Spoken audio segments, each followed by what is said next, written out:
Well, hello, and welcome to Growing a Healthy Child podcast. Today, we will be speaking with Dawn Lewis. She is a doctor of public health, as well as such depth of experience. We'll be speaking with her about children, obviously, and how to grow them up healthy and strong. Dawn is amazing. Her background, I'm just going to read you a little bit of it. So pardon me while I go straight to her resume. She is a licensed clinical and public health professional, skilled in health education, project management, research, quality improvement, and lifestyle medicine. She has spent a fair amount of time working with people who are seeking their best health picture. She's got substantive training and experience in public health and clinical research practice, medical practice management, health promotion, and her credentials just go on and on. One of the most interesting things that she's been involved with, and something we're going to touch on quite a bit while we're speaking, is she's done research with adolescents in the areas of depression, substance abuse, and autism. So with that, we're going to jump right in. Dawn, if there's anything else you would like to sort of set the stage with, have at it, and welcome. Thank you so much, Meryl. I really appreciate you having me on the podcast and for that wonderful and kind introduction. You deserve it. So you are more than welcome, and I'm so happy to have you here. So let's jump in. So tell us a little bit about your background working with children, and in particular, how you got into research with depression and substance abuse and autism. I'll be happy to. Well, many years ago, my foray into medicine as a physician assistant began with children. I worked as a physician assistant in neonatology in the South Bronx in New York City. And I spent several years working in the newborn nursery with the high-risk infants. And one of the kind of prevalent issues that we had at the time were infants of substance-using moms. And so we would detect through urine toxicology at birth and definitely using history that the child was exposed to illegal substances during the pregnancy. And then at the time of delivery, the child would present with symptoms. And so we managed those at that particular hospital. And then fast forward, I moved into public health space, adult medicine, chronic disease. And then just about 4 years ago, I had finished a degree at Hopkins. I was sort of re-entering this space in public health, and I met the owners of the company that I recently worked for, and they were two behavioral developmental pediatricians, very preeminent in the field of autism and child and adolescent neurodevelopmental issues. And I began there working as a research associate, and the projects that I was leading were the adolescent substance use, adolescent depression, and autism. And for two of those projects, or one of those projects actually, we're working with some individuals and researchers out at Harvard Boston Children's who actually had where the substance use screener, the craft, was developed. And so it was very interesting research, and it was a real privilege to work with this group. That is amazing. You know, as I read through your resume, there's so many common themes between what you've done and what I've done. I have the highest respect for anybody in public health. We see a lot. Yes, we And do. yeah, and a lot of it, almost always we're working with people who have very limited resources, very challenging situations. Excuse me. So, in your work with autism in particular, could you sort of give our audience an understanding of what we call now autism spectrum disorder? How has that changed over the years? Tell us about that. Okay, well, autism, well, when we talk about the autism spectrum disorder, the current definition is that it's a neurodevelopmental disorder, and it can present in sort of many ways. So it may be different in across the spectrum, and so that's why before there was a very boxed in diagnosis, and they were missing several things, and then over the years, they realized that this condition really presented across the spectrum in several different ways. But primarily, there are two domains that characterize autism spectrum disorder. And so one is that there will be some impairment in the social and communication domain. And so it will present in several ways, and we'll go over this in a little bit more detail, from things as simple as not really being able to assess what is going on in a normal communication interaction. And so individuals may not be able to properly express themselves, or they may be able to express themselves, but they're not sort of interpreting how what they're saying is impacting others, or whether they're you know, giving more information than they need, and where they need to halt and bridge. The other domain is known as restricted or repetitive behaviors. And so these are the two main domains that characterize autism spectrum disorder. And we'll go over some specifics a little later in our discussion. Yeah,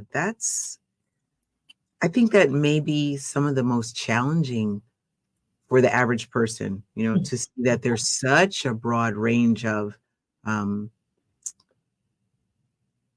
hmm, facets, Mhm. different symptomologies, different things like that. Yeah. Um, And I want to say that, when we talk about the current prevalence rate right now is 1 in 36. And that has been, kind of increasing. 20 years ago, it was about 1 in 150 children. right. And there are a lot of different thoughts about, why this prevalence now is increasing. And one of the thoughts is that it's probably increasing because we know more. We have more resources. We're better able to assess what's going on. But then we look at, just how we used to categorize certain behaviors across other conditions, and so now we've brought it into the spectrum. And then there is a school of thought that there is a true increase in children being diagnosed with ASD. hmm hmm So let's talk about that just a little bit. When you say there's a true increase, what do you mean? That more children are actually presenting with autism spectrum disorder. Now, what is interesting about autism is that the condition is said to be present at birth. And then just based on, environmental and social conditions, the children begin expressing behaviors that are typical for the identified domains as they grow. And as I said before, some children may have very mild symptoms, or maybe deficits, or differences in processing, and I'm using a lot of words, because what we want to be careful about in autism is labeling.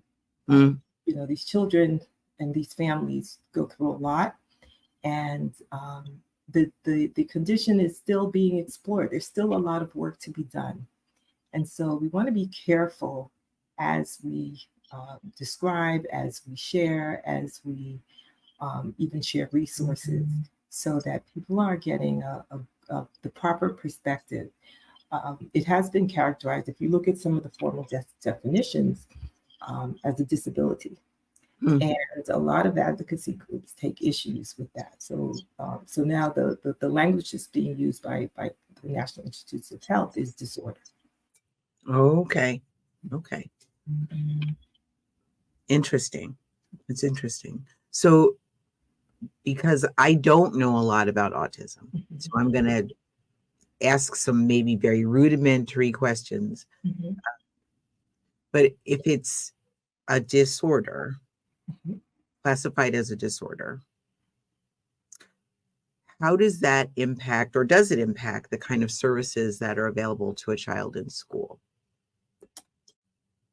It does, or it can, depending on actually what's available. Depending on that child's level of functioning, they may do well in a traditional environment. They may do well in private schools, um, but the public school system has a lot of resources for children um, who are diagnosed with ASD, and there has been a lot of improvement, I would say, in terms of the diagnostic capability and then the treatment, which is normally performed in the realm of psychology Mm. and behavioral health. Mhm. And so, just in terms of the resources, I think just like most other things, it really depends on where you are, what type of evaluation and assessment that you've gotten. And so that's one of the important things that I hope comes out of our discussion today, that it's so important for parents, because they're really the ones doing the observation, the primary observation. So it's so important for parents to be able to look at their child and start identifying, some things that may be different, and then bringing that to the attention of the pediatrician, going through the assessments, and then going on to, um, the diagnostician. But I know one of the groups that assist patients with autism, and this is information that we can share in terms of resources. They say, don't wait till you get to the doctor. You as a parent are empowered to be able to evaluate what is going on with your child, and to say, I'm not sure, is this okay, or is that this not okay? And so there is a resource that I want to share right off the top. Mhm. And it is here.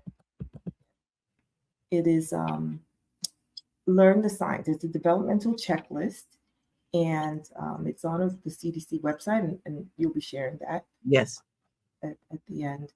And it's really a valuable resource, because it basically helps parents evaluate across the developmental arena, in terms of their milestones, what the child should be doing at certain intervals, and what you should look for, and what where you should be concerned. So it's a really great tool.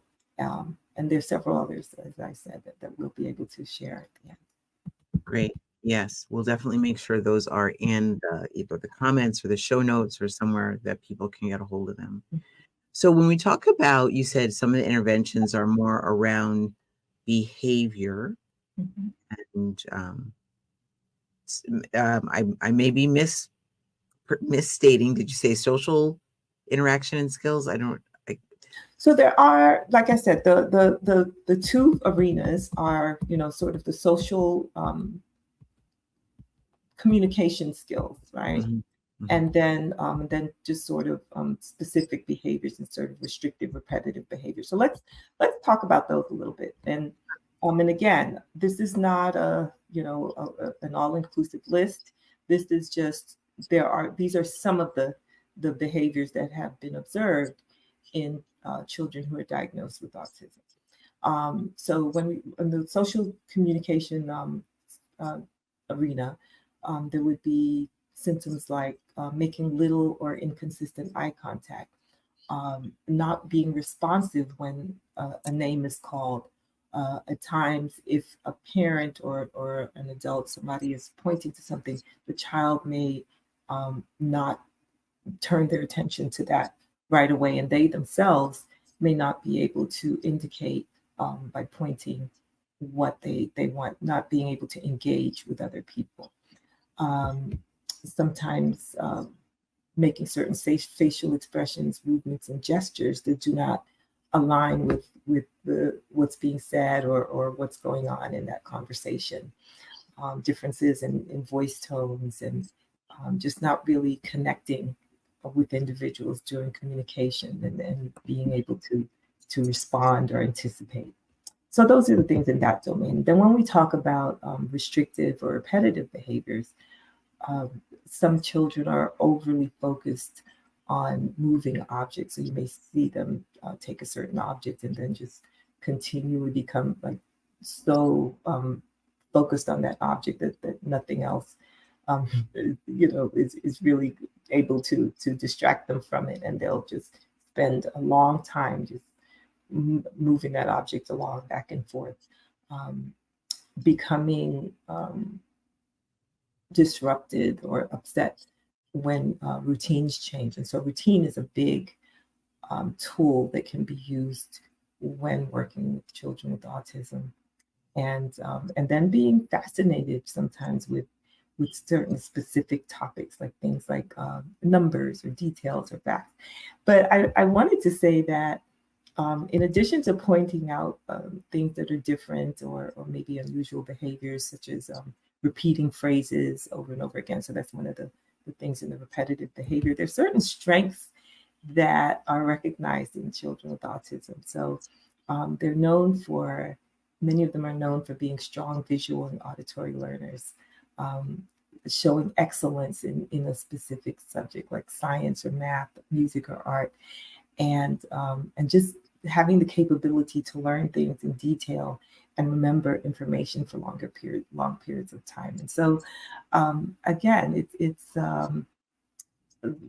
we want to be careful about labeling because there are many individuals with autism who are very function very well in society and make great contributions. And there are other children that may need more support as they go along. But everyone has their attributes and things that ways that they can positively impact their environment and those around. That's so beautifully said. Thank you for that. Yeah, I think it's easy to kind of focus on what's missing or what's different. And it is important to keep in mind that everybody has a gift of some kind to give, right? Yes. Even if it's evoking compassion in others, yeah, right. We all have a role to play in society, for sure. So let me ask you, I'm going to go back to, because you were saying initially, or where I was going before, was that most of the interventions or support that's provided for people living with autism spectrum disorder tend to focus on behavioral or social. Correct. Have you seen any children or anyone else that you've worked with, for that matter, benefit from nutritional interventions? So specifically, I've not followed children, sort of throughout their diagnostic journey. But I will say that that in terms of nutrition, children with autism are often attracted to the foods that may not be the healthiest, right? So aren't we all? Oh my goodness! not singling anyone out. We're all got that. Exactly. And so when we're looking at treatment, primarily, or one of the things that we do is look at, steering them towards those foods that are better for them. And so typically the children will have a lot of food refusal. So there's just like sort of a narrow range of foods that they will actually, eat. And Mm, so mm, that may develop impact other areas. And so I think one of the roles when we talk about nutrition is to make sure that you are introducing foods that are healthier for them, and trying to help them become familiar with some other food choices. In addition to that, there's supplementation, certain supplementation, nutritional support that is recommended for these children. And so it goes across the spectrum for folic acid, vitamin D, um, and then making sure that they have exposure to healthy fats, because all of these particular nutrients have been found to be deficient oftentimes in children with mhm. ADHD. Yeah. It sounds like every child that I hear about, all the children are deficient in folic acid related to not eating enough vegetables a lot of the time, right? Mm-hmm. The healthy fats, we tend to lean into foods that don't have enough the adequate supply of omega 3s. We're leaning into other kinds of fats, not those. Mm-hmm. Um, yeah, it's interesting. Other thing that I hear often is that a lot of the chemical additives, preservatives, dyes, things like that, Exactly. um, children in general, let's just say this up front, children in general with a smaller body size and the ability to, they're still hungry little people, a lot of them, right, can pack an awful lot of calories in. And if they are low nutrient density or a lot of ultra processed food, Yes. it can be very hard on a little child's body. It's hard on anybody's body. Let's say that. Mm-hmm. In the case where you have maybe somebody who's a bit more sensitive to those kinds of foods, how important is it to keep the ultra processed foods either eliminate completely or down to as much of a minimum as you can? I think it's critical. I mean, the research shows that these foods are impacting brain function. They are one of the major contributors to cognitive decline. And so, when we're dealing with children who we're saying, are having some delicate, challenges with this particular area affecting their brain, of course, we want to avoid as much as possible processed foods and steer them more towards the healthier foods, fruits and vegetables. So, Yeah, yeah. I was talking with a friend of mine a couple days ago. We were talking about the GRAS list, GRAS, right? Generally recognized as safe. And this is a list of some 10,000 plus chemicals, excuse me, that are readily available in our food system. And a lot of them, almost all of them, let's say a vast majority of them are man-made chemicals, right? They're petrochemicals, they're things created in a lab that the body doesn't know anything about what to do with, mhm. um, and how those certainly some of those chemicals, and in fact, here in Illinois, I believe in California, maybe in Massachusetts, that one I'm not sure of, there are some bills being put forward to Mhm, eliminate these chemicals from the food supply, right? mhm, So mhm, some of them are like, some of the dyes and some of the preservatives that have mhm, been found to cause problems for children in particular. mhm, mhm. Um, Yeah, and I feel that just in this realm, I know that there is research being done, but so much more is needed, to really pinpoint, and I think just to really validate, that there is some causation, right? So they in terms of speaking to autism, the consensus is that there's no direct identified causation, but as we said, we know, that these foods are bad for you. We know right, that they affect, brain function and cognition. And so I think, again, just as a general rule, those are foods that we need to stay away from. right, right. It's funny you were saying about more research needs to be done to prove the direct causation, but yet we know, right? Yes, Of course, exactly. the gold standard is give me a research. study that costs a few $100,000 at a minimum, if not Yeah. more. And that's how we prove it. Yeah, It it really, can be frustrating, because but I mean, at the same time, um, we want the science behind anything that we say, because we want to be able to have it stand up to scrutiny, and right. so we get that. But there are times when, because science has not delved into a particular area enough, or there hasn't been just enough evidence at the time. So it's hard to really draw that correlation. And I know there's one aspect of this that I know that we're going to discuss when we talk about causation, and what factors will um, increase the likelihood of autism and things like that. And so, Yeah. Well, but yeah. let's look at that right now. Mhm. I'm just going to go back to, before we jump to that, which is like a really important topic. Mhm.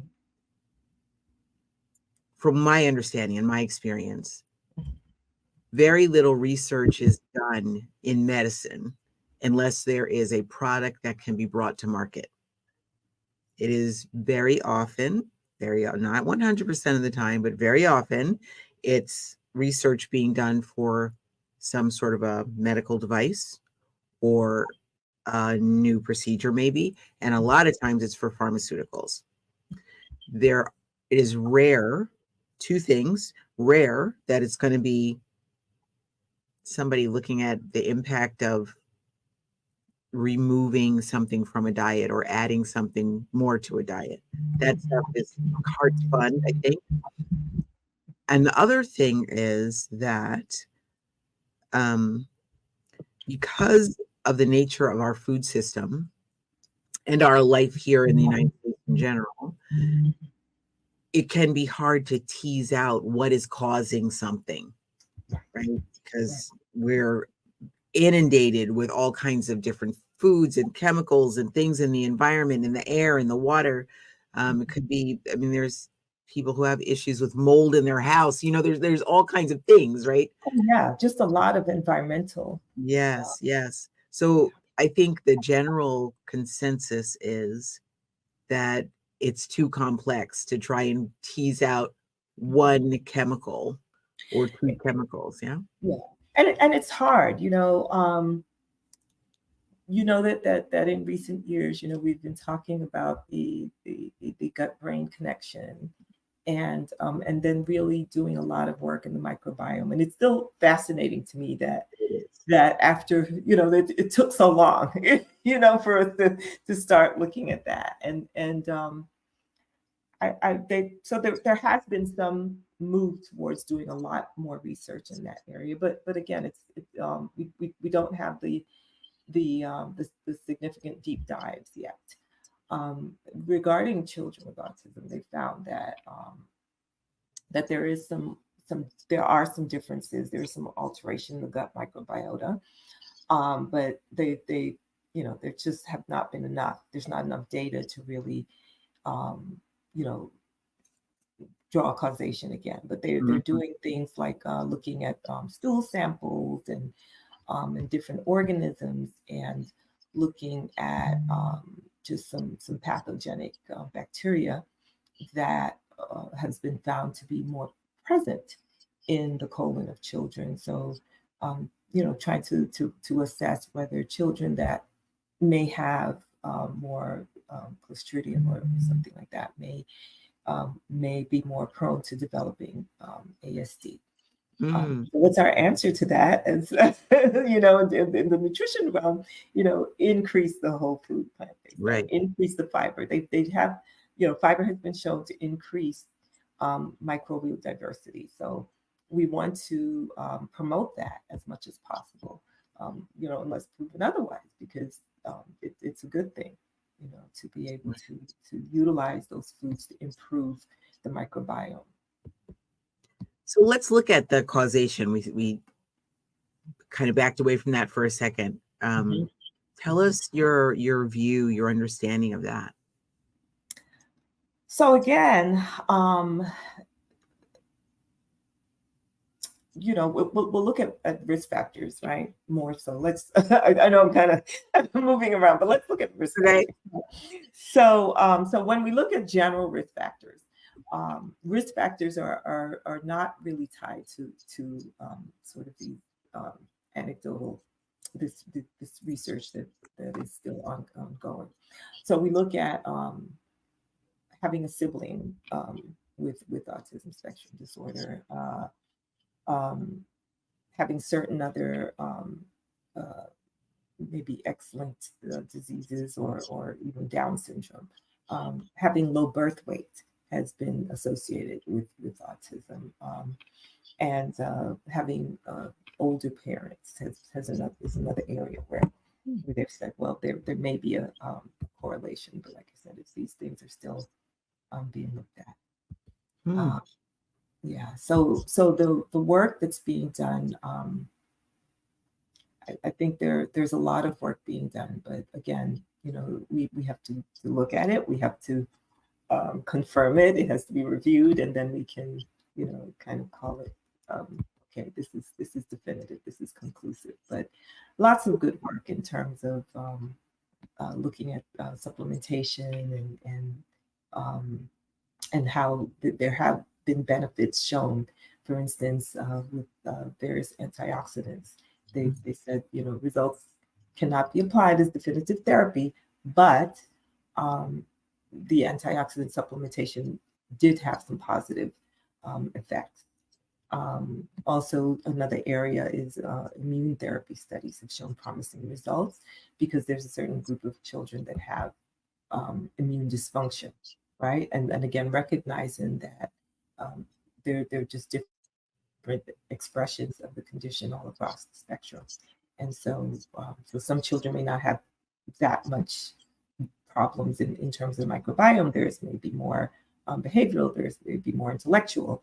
And so just recognizing that and being respectful of that, taking the time to find out specifically what is going on with that child, and then developing this treatment strategy targeted towards what you find out. And so in terms of diagnostics, um, they're what they call a triad of diagnoses. And so it includes the clinical test for the immune and gastrointestinal dysfunction biomarkers. It includes looking at some retinal studies, and then the all important objective neurocognitive evaluation, and then using all of those results to develop that treatment strategy. So wherever that child falls within looking at all of those assessments, that's how you'll best be able to develop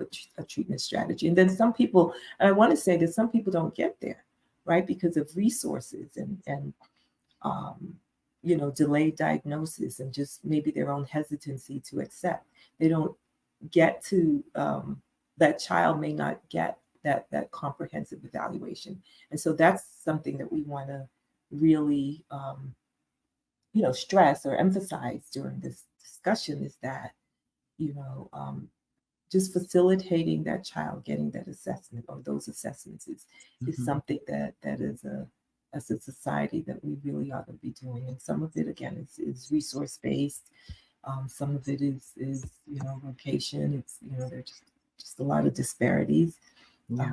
When we look at autism, we know that autism will affect everybody in terms when we look at race but there are groups which seem to be more severely impacted, and then just in terms of gender, we know that boys are much more likely to be diagnosed with autism than girls.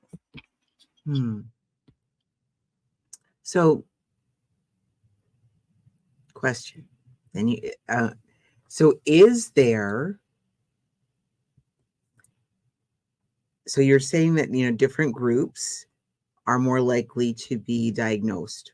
There's a higher prevalence among certain populations, right? Mm-hmm. One And of the group. go ahead. Well, one of the groups where there's a higher prevalence is among African Americans, right? And from what little reading I've done, I'm not an expert in this. I told you, Right. like I don't know anything, please, because I'm willing. I want to know more, and I'm sure our audience wants to know more. So I am here as the voice of people who want to know more, right?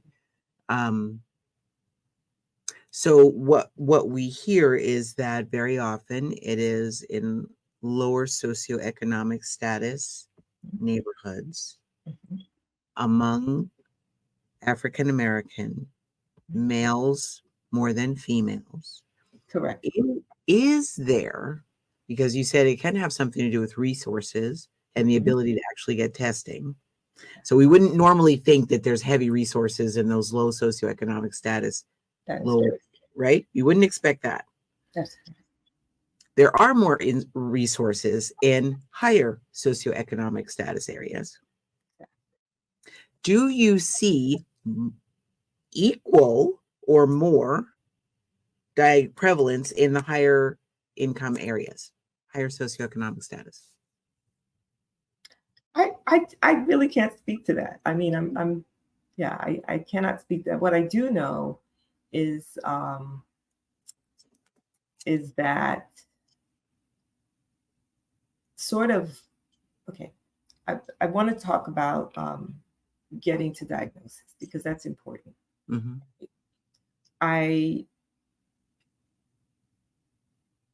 One of the challenges is that when you do the screening, right, in the primary care physician's office, you have to kind of weed through the results. So there's one of the more common screeners is called the MCHAT. And so this particular screener asks the patients a series of questions. There are 23 items, and the parents give a response as to certain things going on with the child. You know, when you call the child's name, they respond. When you point to something, the child turns their attention, and so forth. The researchers who developed this screening tool have recognized that sometimes just being bombarded with a lot of questions, parents may not give accurate answers at the beginning during the first run. And so what they have done is created the follow-up. And so any item on that questionnaire where the parent responded positively, which is in medicine, that's where the child failed, that particular item. Then the provider will ask the parent those questions again. They'll follow up and they'll say, okay, we're going to go over this, and I'm going to ask you these questions again.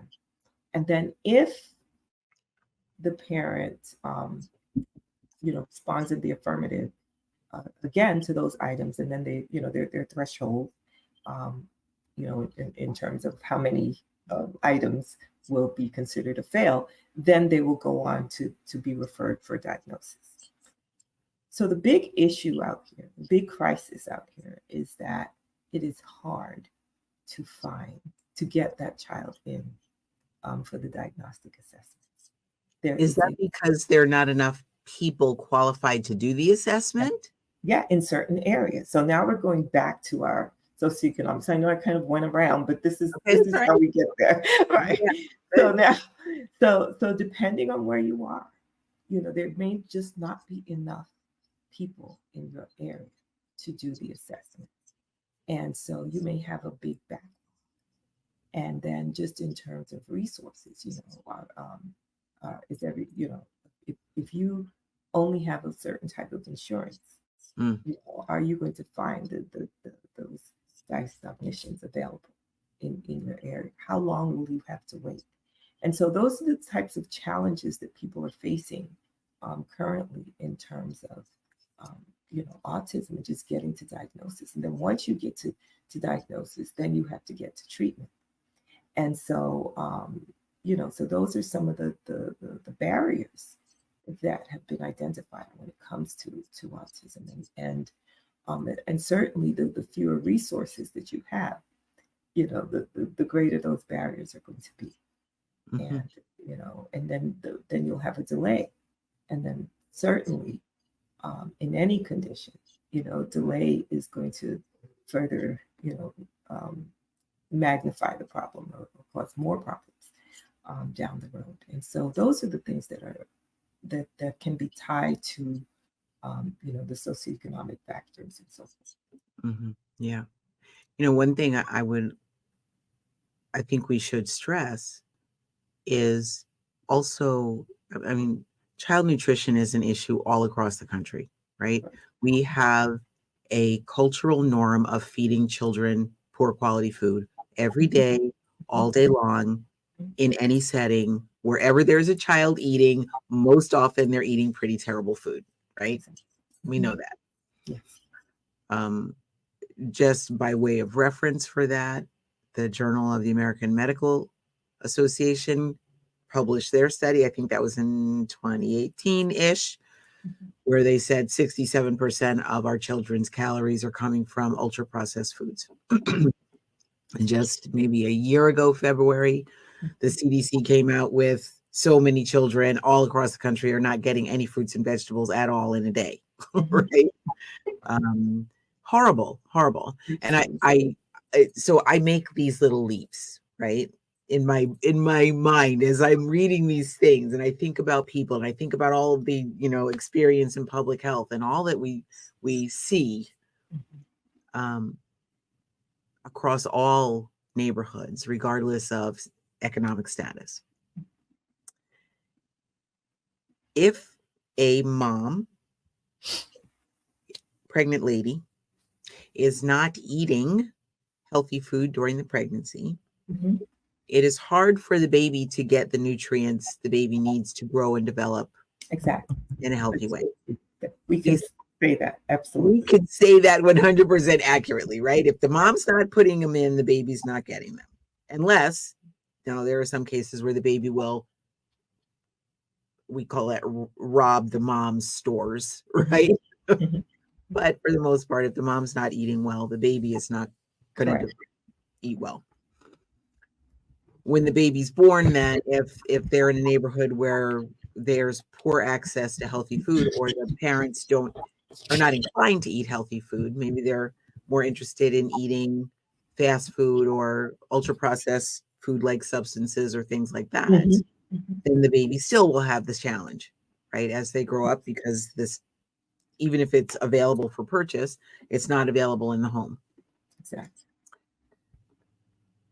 Children who do not get enough fruits and vegetables, as we're saying, they have that's a challenging road to be on. It does not set them up for the best success. It does not set them up to achieve their highest potential. It, in fact, robs them, right? There's a study, I find this study just so fascinating. I talk about it a lot. I show the slides whenever I do a presentation. I think it's so powerful. A study done in 2018 by Briguglio and a team of researchers. And they looked at, looking at other studies where people had looked for neurotransmitters available in foods. Maybe you've seen this study. It's a fascinating study. And what they were looking for was acetylcholine and GABA, serotonin and dopamine, and glutamate and histamine in foods. And what they found was the building blocks or the precursors or the actual neurotransmitters for acetyl GABA, serotonin, histamine, all of those six, but those four in particular were found in plant foods. So tomatoes, oranges, eggplants, beans, zucchini, spinach, dandelion greens, all the, common vegetables. And those same neurotransmitters are what helps a child learn, sit, discriminate, attend, focus, manage impulse control, integrate the external environment with the internal environment and everything that goes back and forth and up and down in those relationships, right? Mhm. So if we are not giving our children fruits and vegetables, a Mhm. wide spectrum, we recommend a wide variety, right? Eat the rainbow, for goodness sake. Exactly. It's- Exactly. if we're not supplying that as a matter of course, then our children are largely deficient in the building blocks for these neurotransmitters. Mhm. And the body, being the amazing organism that it is, it will still try and make the neurotransmitters, Mhm. Mhm. but they will be deficient, kind of bankrupt, kind of Exactly. Exactly. not what they need to be. Yeah, and whether they can, draw a direct correlation or not, it just makes common sense that if I'm not getting everything I need to, to contribute to my development, then I am going to have deficits. Yes, I'm going to period. have, yeah, yeah, yeah. Period. So yeah, I think that's a very good point that, that, I mean, you're not going to hurt anything by making sure those children get adequate nutrition and you actually may be helping, you know, Yeah. and then, I'll even go you one better. I'm going to guarantee that you're helping. yeah, absolutely going to be help. Yeah, because then you're not harming, right? You're not harming anything.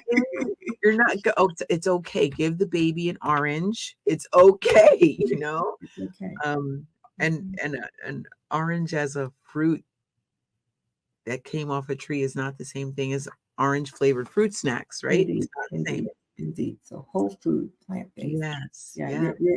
you're going to gain, you are Yeah. definitely going to gain, It's and powerful. it Powerful. is. That's the whole thing about food as medicine. That's one very clear example where Mhm. food is Yeah. medicine. It And it literally. is my hope that they will, that, that there'll be more conclusive research when it comes to nutrition. And I think that the research that has been done up to this point has been encouraging in terms of, um, just alerting families that, the processed foods are not good, They're not. and although you as a family may be struggling because the children are just very, selective when it comes to certain food as a function, as part of this disorder. Still, you can still encourage, you can still introduce and have healthier things available so Right. that your child can thrive. Right.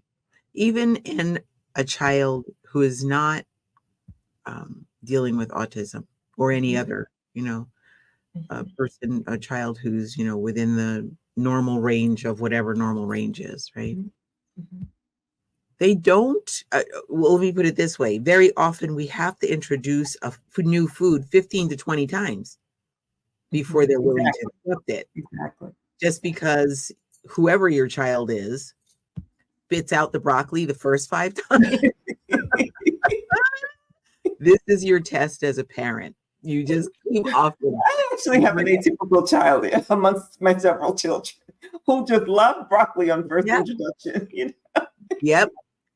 You know what? And there's kids that do and kids that don't. In my Exactly. house, maybe it was in your house too. We had collard greens, mustard Mhm. greens, Mhm. Brussels sprouts. We had some very strongly, strong flavored vegetables.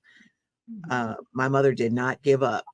We she kept feeding it to us, put apple cider vinegar on it, add some hot sauce to it, whatever it was.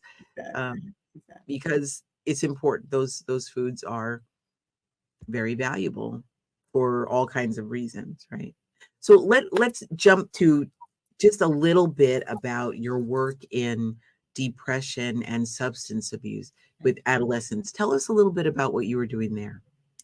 So the project I was looking at or working with was looking at, first of all, how we could facilitate. It was more of, facilitating the provider in managing depression and substance use in the outpatient setting, and really introducing some positive uh, activities and behaviors that can improve those symptoms and decrease the likelihood of continuing to decline or continuing to use.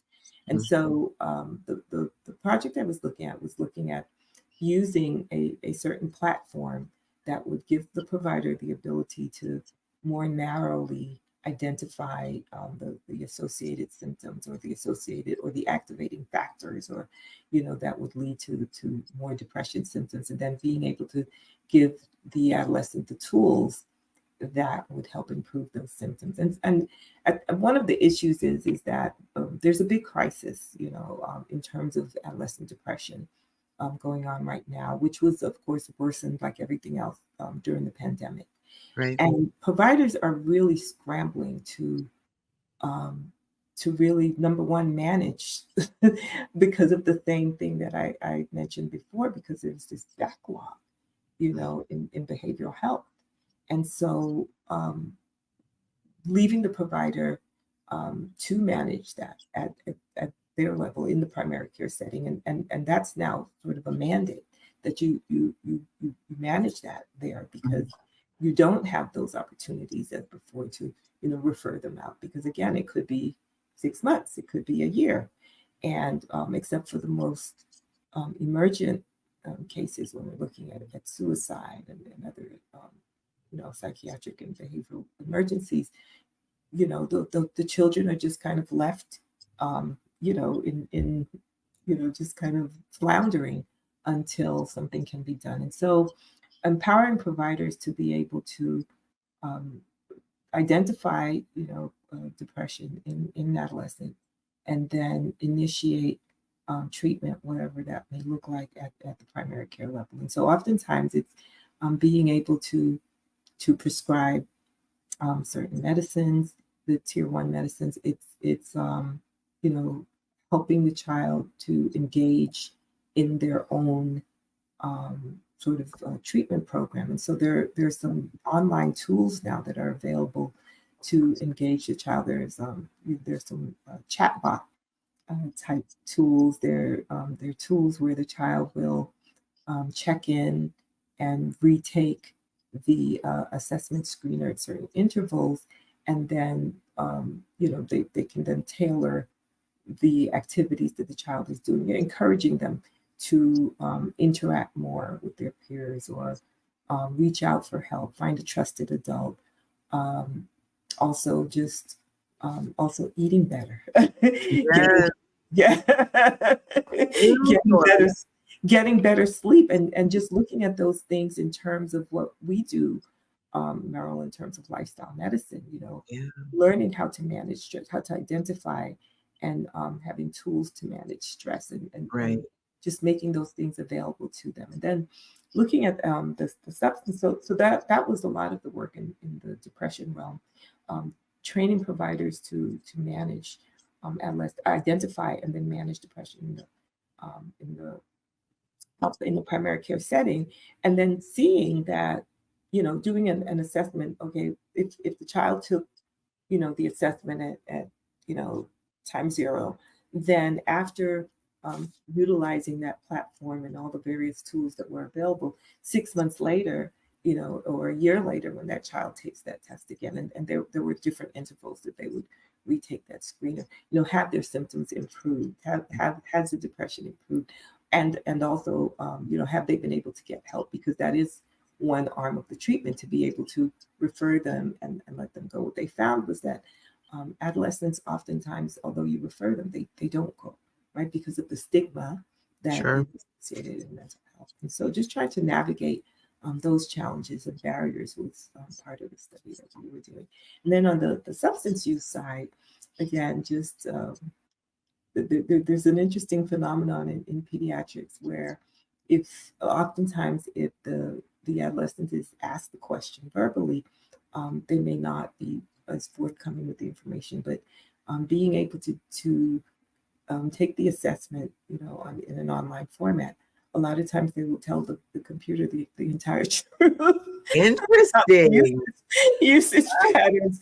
And so that was using that online platform was really a bonus for many providers, in terms of getting the real story. And then you could take that information and say, well, I know what you told me, but when you answered this survey, this is actually A little what you bit said. And different then you story, can right? sort of use that dialogue and get them to help. And then just being able to, part of my work was also being able to identify resources that the adolescent could use, again, to really sort of improve their outlook and self-esteem, and because sometimes those things play a factor in why they're turning to substance use. They may be having some social issues, they may be having some serious issues in the home, That's but right. giving them the tools that would help them to be able to move past those obstacles and choose something different. And so one of the things that we did was train providers and endorse them in using the motivational interview, which is a tool that is used not to tell the child what to do, not tell the adolescent or the patient what to do, but to explore with them what available options there are, and sort of guide them as they make a decision. So you're talking them through, what's going on. So for instance, the provider may say something like, if you in terms of your readiness to change, or to stop using substances, would you say, would rate it for me on a scale of 1 to 10? And then they may say, my readiness to change is 6. And then the provider would say, well, tell me, why did you choose 6? Mm. And why did you not choose a lower number? And um and and so kind of endorsing those strengths again, Mm. and then also helping them to identify barriers, and then exploring with them, well, what do you think you can do the next time somebody comes along and says, come and smoke with me? Or Mhm. what are you going to do when you encounter that particular stressor again the next time? And so yeah, it was very interesting research, and really good work out there trying to really address this crisis that Yeah, our teens are going through. yeah, it really is something. We're coming up on an hour into this conversation, and I don't want to take up your entire afternoon. Um, but this has been just so eye-opening. Wonderful. Thank you so much for the work that you've done and sharing this with our audience, speaking very plainly about things, the diagnosis and situations that can overwhelm a family, and cause lifelong challenge for the individual who's struggling with it or living with it, as well as looking at the bright side, right? Exactly. Looking at strength. Yeah, the strengths. It's really, really been a wonderful conversation. One thing I would like to bring up um, is that even in situations where maybe you're in an area and there's not enough professionals working in the field that can do the screening or get, help with the diagnosis, or um, even counseling, finding an appropriate and good fit in a counselor, that can be a whole world by itself, even if you have enough resources. Exactly. Um, it is always, always, always beneficial to feed your child healthy food. Always, Yes, always, always, always, always. always. Yes, there's right. Avoid. There's never So a time where that is not a good yeah, option. right. It's always a good option. And that includes minimizing or eliminating the ultra processed stuff, eliminate the dyes and the preservatives as far as possible. And I know it's not always possible. You'd have to put your child in a bubble and walk around with the baby in your pocket forever, which is not going to happen. But just managing the food. And then, as Dr. Lewis recommended, exercise is important. Stress management is so, so important. Sleep. Our children are routinely sleep deprived. They're staying up all hours and then get up and go to school, and all of that is so, so important. And any of those things can lead, or let's say a deficit in any of those areas can lead to issues in the other areas. So Exactly. can cause a child to look for substances that might make them feel better. Exactly. And because, we're going back to our original topic, children with autism have been found to have, some psychiatric um, issues and challenges. And so you want to create, kind of the best um, environment for your child, give them the best start, no matter what they may be facing, what challenges they may be facing. So by employing, these lifestyle interventions and lifestyle remedies in terms of sleep and physical activity and just creating a positive supportive environment and eating properly, I mean, those things will give your child the best possible chance of being successful, which is what we all want, That's right. as a society and as families. That's right. Well, thank you so much again. I so appreciate your time and your expertise. This has been a great conversation. Is there anything else you would like to make sure the audience knows? And by all means, let people know where they can find you if they're Sure. interested in checking in with you. Sure. So there were a few things that I wanted to just kind of emphasize Sure. when we get at children with autism before we end our discussion. It's been lovely just meeting and chatting with you this afternoon. So one of the things is that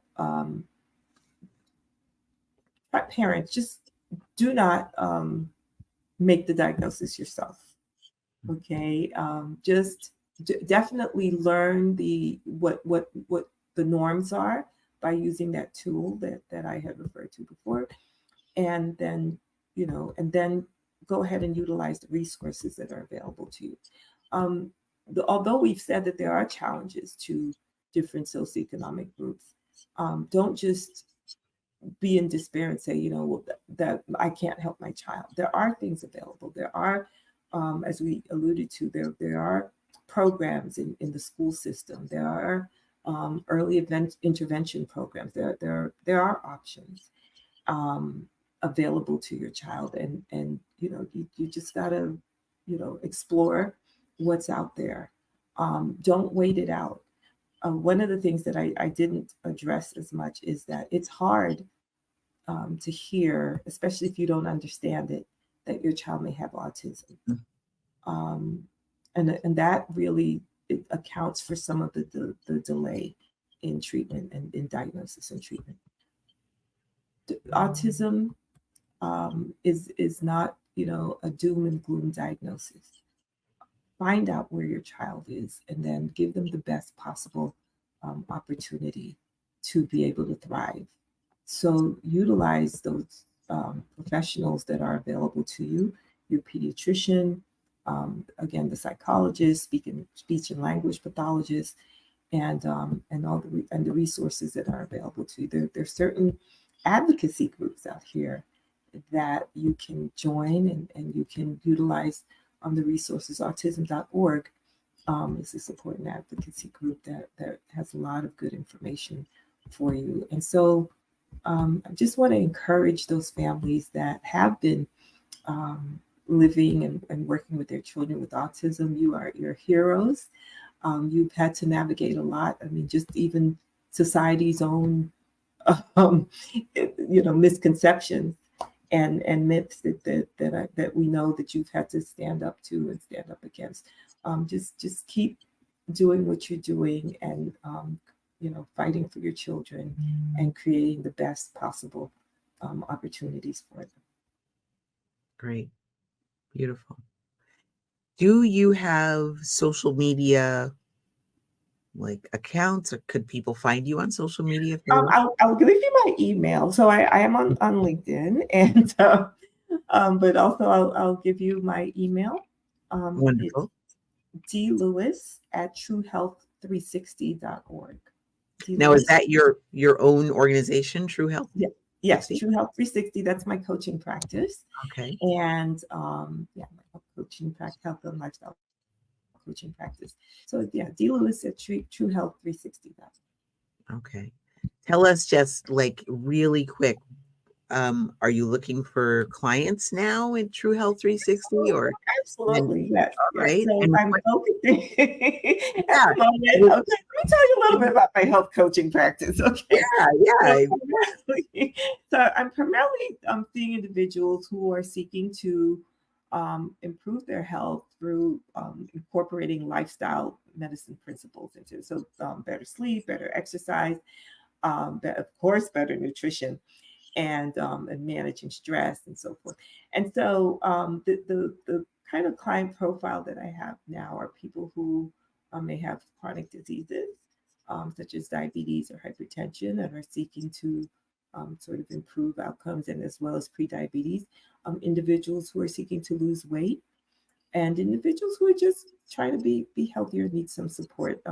I love coaching. I think coaching is such a great service to individuals because it helps you find out your own strengths, and it helps you to identify your barriers and then figure out together with your coach what should be done. So it's not your typical oh, here, go do this. It's actually walking you through your own exploration as you come to your own um, conclusions about what direction you want to go with your health. So I love just everything we create. I recently got certified in as a plant-based nutrition coach through Revolution Network. So, Congratulations. thank you. That's a big one. Yeah, terrific. So do you work with adults mostly or do you work with children at all? I work with some adolescents and mostly adults. Okay. But I am, as what I see myself as a child and adolescent advocate. I am considering sort of opening up my practice more because we have this pediatric obesity crisis, and working with some adolescents who are just trying to work through their relationship with food. Yeah. Yeah, and even deeper their relationship with themselves, Yeah. you know. Adolescence is not an easy stretch, you No, know. aren't you glad we passed that Woo! stage? Oh, my goodness, it was, that's a challenge. It's a It is. challenge. It is. And all the other stressors out there, just all the other, challenges in terms of just really finding yourself and knowing yourself, and then, how do you figure out, your path forward, and then comparing ourselves, which is something that we do. So yeah, they're facing a lot. Yeah, yeah. Mhm. Well, I am glad you are an available resource for families and adolescents. Thank you so much for the work that you've been doing. And I mean, you've been pioneering areas where few dare to tread. So thank Yeah, you so it's much. been an interesting journey, and thank you so much for allowing me to share. Ugh, my pleasure. My And pleasure. thank you for the work that you do with children. It's critical. That's frontline work, and it's needed. Well, I'm happy to be on the journey with you to do it. Absolutely. So, with that, we will wrap up this episode of Growing a Healthy Child. This is Meryl Fury and my most wonderful guest, Dr. Dawn Lewis. Thank you so much. Audience, we'll see you next time. Bye Thank you. bye. Bye. Okay, hang on. We're going to end the recording. Was there anything else that you wanted to add or anything else before I end the recording? I did want to. Well, we can talk. I didn't know if you wanted to do, because I know.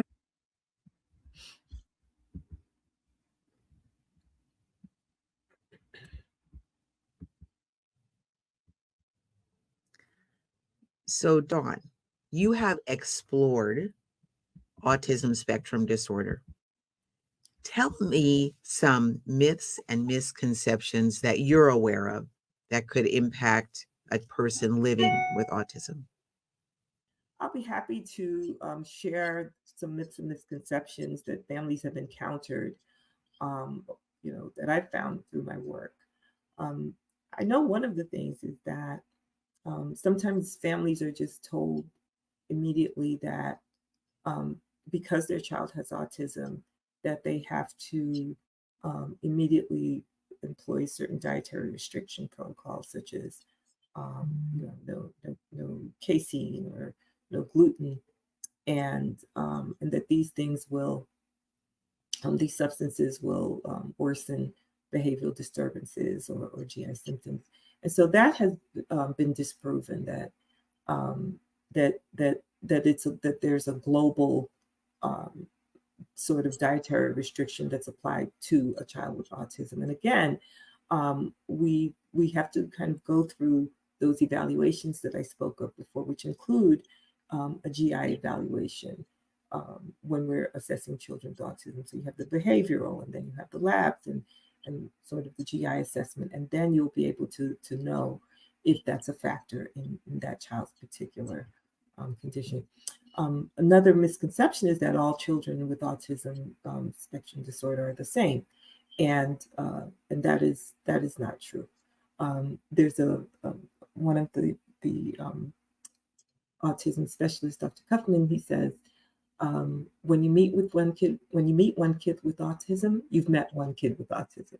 So one kid is not going to represent Right. just all the other children. As we said before, while it's more prevalent in males, it does not only affect males.